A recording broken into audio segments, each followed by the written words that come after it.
What's up, y'all? Stricker from Team Legacy, man. And today I just figured I'd inform you, man, on like different car types and stuff like that. Now, this video will be mostly aimed towards beginners, because I'm pretty sure, like if you're not a car person, but like you like racing games and you want to learn about cars, then Gran Turismo 7 is a great way to do it. But anyway, let's talk about the different type of cars, and like what the MR is, or like FF. Then you have I'll just show you better than to explain it. So you have MR, you have FR, 4WD, then let's see here, man, like what else we got. Basically, just trying to cover all the different types here, and FF. So basically, like the first thing you're gonna see, man, it is gonna talk about how the engine and the wheel placement is in a car. So MR stands for basically mid-range, or middle engine rear wheel drive.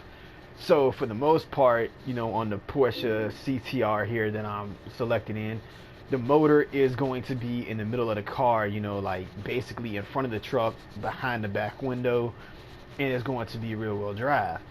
For FR, I mean, these are pretty self-explanatory, but like I said, if you don't know about cars, then this video will help you out.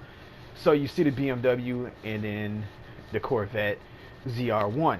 FR, front engine, rear wheel drive. That means your motor is going to be under the hood and is going to be rear wheel drive.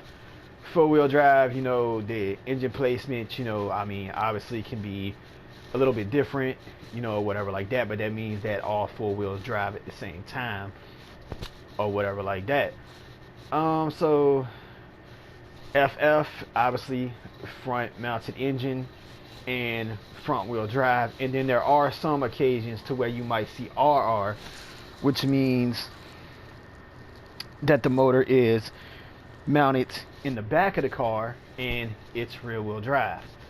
So another lettering that you might see here towards the end, you see the rough CTR 07 says TB, and then the Porsche Carrera says NA. Basically what this is talking about is TB means turbo based, which means the car comes with a turbo, more than likely from the factory, or it has an aftermarket turbo on it.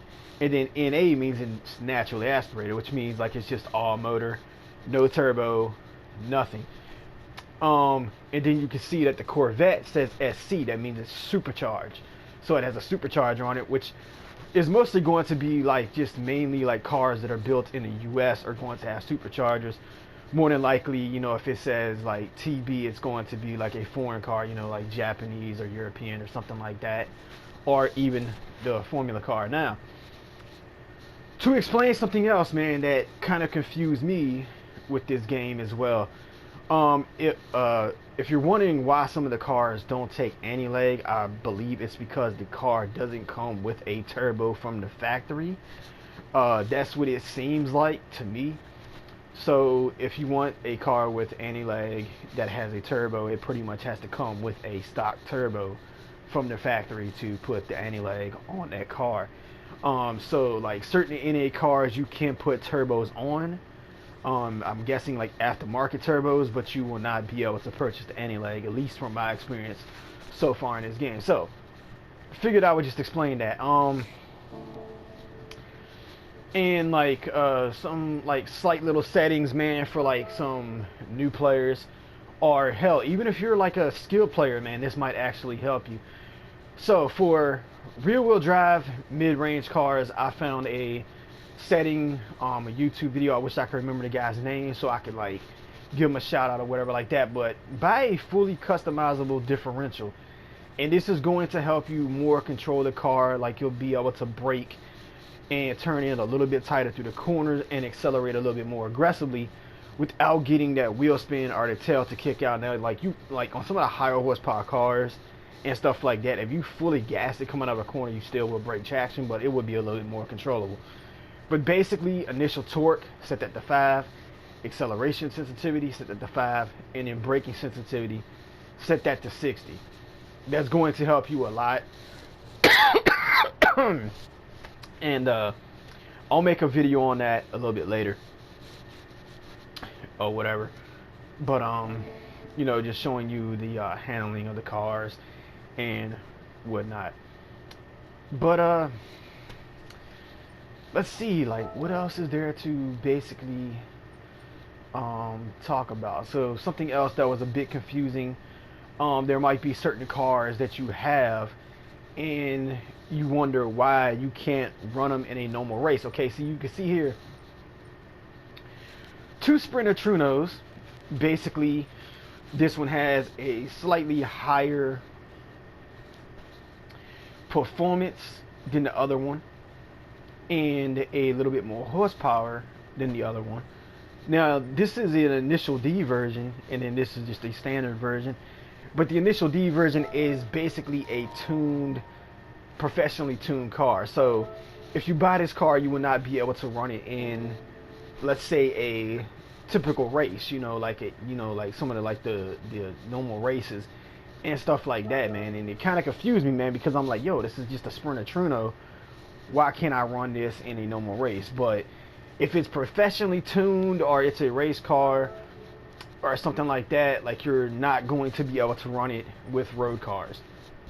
I mean, pretty simple. And then, like, you know, like, I click on this one and then you can see that says road car. So if you have a car and you can't figure out why you can't race it with other road cars, you know, that's pretty much why. But here's something interesting though. This here is a prototype.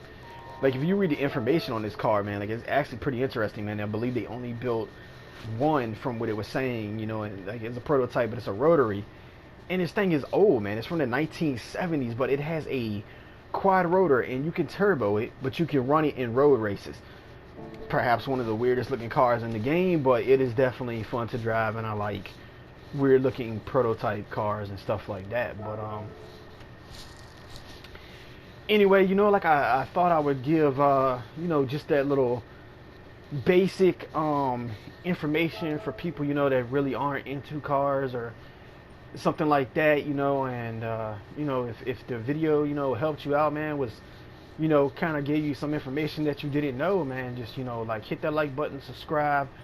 I'll be driving different cars, you know, showing you how they handle or whatever. Or if it's cars that you see while I'm scrolling through my list that you want me to drive and test out, maybe do time attacks, because I have been doing time attacks, you know, with like certain cars when I buy them and upgrade them and stuff like that.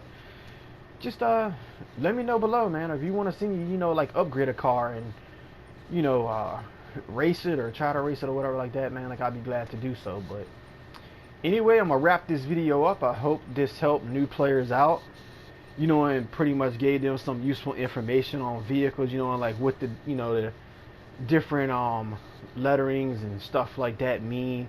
You know, very basic video, you know, and like breakdown of different vehicles, you know, or different type of vehicles, you know, like between the naturally aspirated, the turbo base, you know, mid-range, front wheel drive, rear wheel drive, four wheel drive, etc. But yeah, anyway, peace out.